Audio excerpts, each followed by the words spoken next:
Caterpillar, Caterpillar by Vivian French, illustrated by Charlotte Vogue.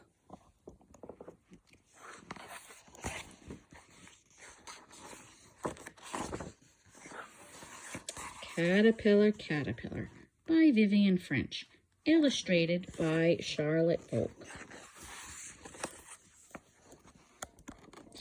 My father and my grandfather both liked gardening very much, but my grandfather used to grow stinging nettles. My father didn't. He said they were weeds and rooted them out. "Why don't you get rid of your nettles?" I asked my grandfather. "Stinging nettles grow butterflies," he said. "Go and look." I went and looked. I didn't see any butterflies, though. My grandfather turned one of the nettle leaves over to show me the bumps on the back of it, but I didn't know what they were. "Butterfly eggs," said my grandfather.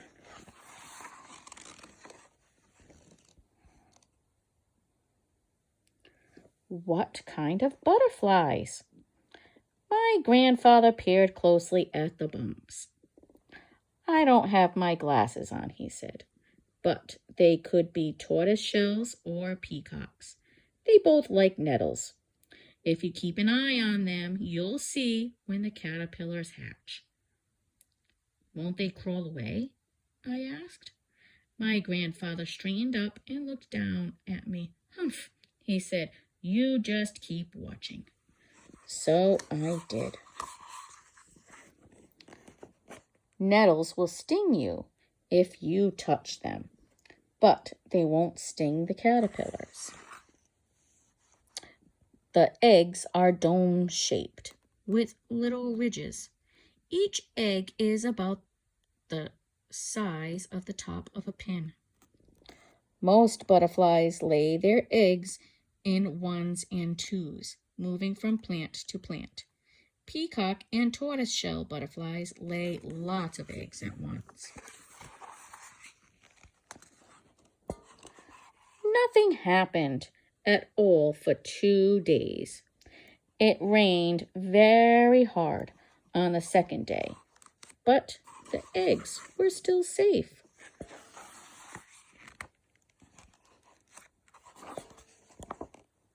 The next day, there were lots and lots of tiny caterpillars crawling on the nettle leaves.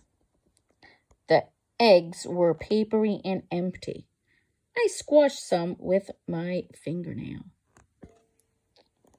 The caterpillars eat their way out of the eggs when they're ready to hatch and stay together in a big crowd.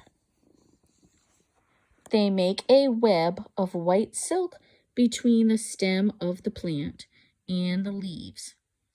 It's like a tent. When they've eaten all the leaves nearby, they move on and make a new tent. My grandfather came over to see what I was doing. "Ah," he said, "peacock caterpillars." "Do they eat cabbage?" I asked. I'd seen caterpillars on cabbages. He shook his head.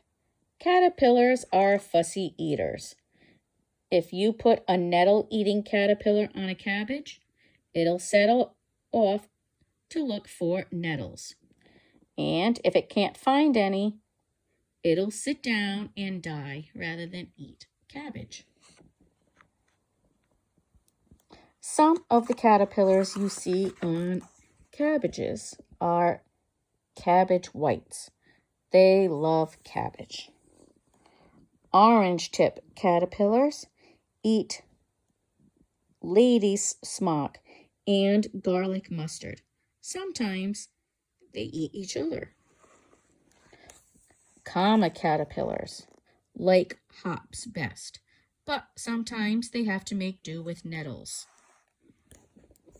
Peacock, small tortoiseshell, and red admiral caterpillars all like nettles best.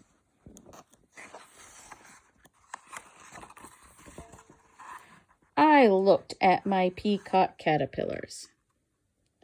They were all together in a little crowd, eating as fast as they could. Won't the birds eat them? I asked. Couldn't we cover them up? No need, said my grandfather. Caterpillars that don't hide away are really saying, I'm poisonous, keep off. And the birds know that. He pulled his pipe out of his pocket and very, very gently nudged one of the caterpillars. It curled itself up at once and fell off the leaf. There, he said, even if something does come along looking for a snack, the caterpillar might still escape. Can I make one curl up? I stuck my finger out. Don't touch them, my grandfather said. Some spiny caterpillars can give you a rash, and other kinds leave a bad smell on your fingers. Besides, you might hurt them. The caterpillars leave little droppings wherever they go. As they get bigger, you can see their white spots more clearly. They don't mind which way up they eat, and they hardly ever stop eating. They have velvety bodies and shiny heads. Look at their spiny backs. They have 3 pairs of legs in front with little claws on them and stumpier legs farther down. I went on watching the caterpillars. They were getting bigger. By the second Saturday in July, they had eaten almost all the plant they had hatched on and were crawling over the nettles. Some of them were lying completely still, though, and not eating at all. All of a sudden, one of them gave a little wiggle, and its skin split right open. Inside was another brand new caterpillar, and it crawled out of the old skin as if it were crawling out of a sleeping bag. It looked very fresh and clean, and it seemed to be bigger than before. All the other caterpillars changed skin too. When they're ready to change their skin, caterpillars spin a little silk mat on the leaf and fasten their last 2 legs on it. I knew something might be eating my caterpillars because by now there weren't so many of them. I didn't mind that, but I did mind 5 days later when I found that every single one of them had disappeared. Where have they gone? I asked. I was close to tears. Pea sticks, said my grandfather. We marched around the corner of the shed to where the pea sticks were. Sometimes 1 or 2 come here, my grandfather said. Ah, yes, here we are. Sure enough, there was one of the caterpillars hanging head downward off a pea stick. And to my amazement, before my very eyes, its skin began to peel off from its head upward and shrivel away. This time, there wasn't another caterpillar ready to come out. Instead, there was something like a little soft brown bag hanging on the pea stick. It didn't have legs or eyes or anything, and it dried up into a little case.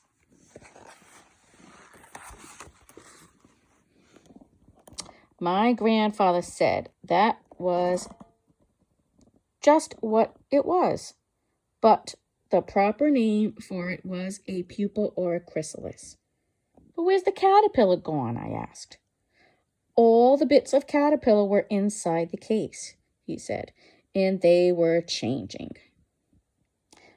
When they're ready to pupate, the caterpillars leave their nettles. Each one of them finds a place to be on their own. It might be up a tree, a fence, a stick, or a twig. They make their tiny white pad.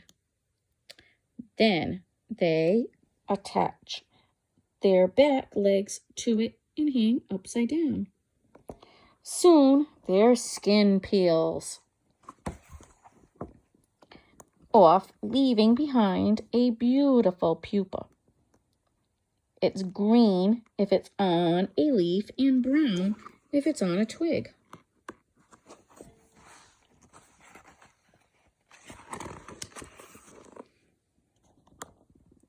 Just this once, I was allowed to bring the stick with the little case on it into the kitchen. I watched for 10 whole days, and on the 10th day, the pupa got very, very dark. The next morning, I was eating my breakfast when my grandfather suddenly said, "Look." I rushed to see, and the case of the pupa had split. Something was crawling out, but it didn't look like a butterfly. It was all crumpled, and it looked damp, and it wasn't at all a pretty color. "It must have gone wrong," I said, feeling very sad.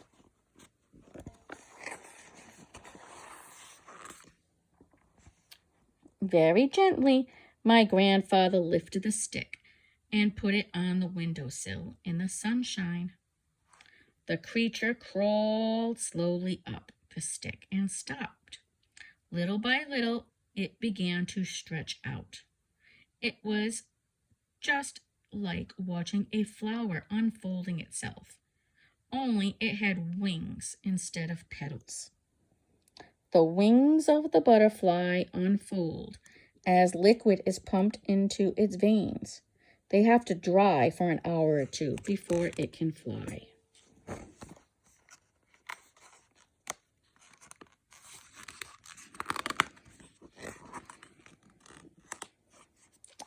And the wings began to tremble and to shine in the sunlight.